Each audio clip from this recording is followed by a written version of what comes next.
नमस्कार दिल्ली। जब दुनिया दिल्ली देखने आएगी तो उन्हें चमकती सड़कें दिखेंगी, एलईडी लाइट्स, फव्वारे, सजी हुई रोड्स।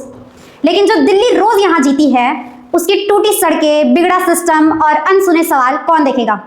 एआई समिट के मेहमानों के लिए शहर चमकाया जा रहा है, लेकिन सवाल सीधा है, किसके लिए? क्योंकि आम दिल्ली वासी के लिए तो आज भी वही परेशानियां हैं, वही संघर्ष है। तो क्या सरकार की प्राथमिकता दिल्ली के लोग हैं या फिर एक तस्वीर जो दुनिया को दिखाई जाएगी? दिल्ली में 16 से 20 फरवरी के बीच इंडिया एआई इम्पैक्ट समिट 2026 होने जा रहा है। सरकार कहती है शहर को वर्ल्ड क्लास बनाया जा रहा है, मुख्य सड़कों पर एलईडी लाइट्स, फाउंटेन्स, ब्यूटिफिकेशन, ताकि जब विदेशी मेहमान आए तो दिल्ली इम्प्रेस करे। और इसमें कोई बुराई नहीं है, कोई नहीं चाहता कि उसकी राजधानी खराब दिखे, लेकिन असली सवाल इरादे का है। क्यों हर बड़े इवेंट से पहले ही सरकार को सड़कें याद आती हैं? क्यों सफाई, लाइटिंग, रिपेयर्स अचानक फास्ट ट्रैक पर आ जाते हैं? अगर यही काम रोजमर्रा की जरूरतों के हिसाब से होता तो आज ये सवाल ही नहीं उठता। प्रॉब्लम डेवलपमेंट नहीं है, प्रॉब्लम सेलेक्टिव डेवलपमेंट है। आप खुद बताइए, क्या आपके इलाके की सड़क भी किसी समिट का इंतजार कर रही है? अब इसी समय 26 जनवरी को मुख्यमंत्री रेखा गुप्ता ने 327 करोड़ रुपए के जे क्लस्टर डेवलपमेंट प्रोजेक्ट्स का उद्घाटन किया। सरकार का दावा, झुग्गी बस्तियों में बेसिक फैसिलिटीज सुधरेंगी, जीवन स्तर बेहतर होगा। सुनने में अच्छा लगता है, लेकिन सवाल जमीन से उठते हैं।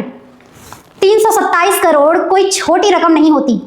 तो सवाल ये नहीं कि पैसा लगाया गया या नहीं, सवाल ये है क्या सही जगह, सही प्रायोरिटी, सही प्लानिंग से लगाया गया? क्योंकि आज भी कई जे क्लस्टर में पानी इरेगुलर है, सैनिटेशन पुअर है, हेल्थ एक्सेस सीमित है। अगर ये प्रोजेक्ट्स वाकई ट्रांसफॉर्मेटिव है तो लोगों को बदलाव स्पीच में नहीं, अपनी रोजमर्रा जिंदगी में दिखना चाहिए। और यहीं से एक बड़ा और सवाल निकलता है, इतना बड़ा पैसा, इतनी बड़ी प्लानिंग, लेकिन इसका असर अगले 6-8 महीनों में किसकी जिंदगी पर पड़ेगा? इस एंगल पर हम थोड़ी देर में वापस आएंगे।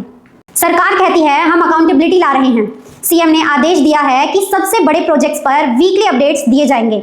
सीएम प्रोग्रेस पोर्टल पर कागज पर ये अच्छा लगता है, लेकिन सवाल वही है, अपडेट किस बात का? काम का या कागज का? दिल्ली की जनता डैशबोर्ड नहीं जीती, वो ग्राउंड रियलिटी जीती है। अगर सड़क अभी भी टूटी है, अगर पानी अभी भी नहीं आता, अगर अस्पताल अभी भी ओवरलोडेड है, तो वीकली अपडेट सिर्फ एक फाइल बनकर रह जाता है। ट्रांसपेरेंसी तब मीनिंगफुल होती है जब रिजल्ट भी ट्रांसपेरेंट होता है। अब इन तीनों चीजों को एक साथ जोड़कर देखिए। एआई समिट के लिए चमक, 327 करोड़ रुपए के बड़े अनाउंसमेंट्स और गवर्नेंस के बड़े दावे, और दूसरी तरफ आम आदमी की रोज की जद्दोजहद। यहीं से प्रायोरिटी का असली टेस्ट शुरू होता है। सरकार डेवलपमेंट कर रही है, इससे इनकार नहीं, लेकिन सवाल ये है क्या ये डेवलपमेंट इवेंट के कैलेंडर से चल रहा है या लोगों की ज़रूरतों से? क्योंकि पॉलिसी की असली परीक्षा स्टेज पर नहीं, स्ट्रीट पर होती है। अगर कल कोई समिट नहीं हो तो क्या आपकी सड़क फिर भी बनेगी? दिल्ली को ग्लोबल और मॉडर्न बनाना ज़रूरी है, लेकिन उससे ज़्यादा ज़रूरी है दिल्ली को लाइएबल बनाना।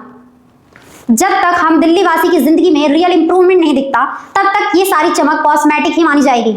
और यही वजह है कि ये सवाल यहीं खत्म नहीं होता, क्योंकि इन फैसलों का एक सीधा असर आने वाले महीनों में आपकी जेब, आपकी सुविधाओं और फ्यूचर पॉलिसीज पर पड़ेगा। तो आखिरी सवाल आपसे, क्या दिल्ली बदली जा रही है या सिर्फ सजाई जा रही है? कमेंट में अपनी राय लिखिए। कैपिटल क्लिप्स सवाल पूछता रहेगा।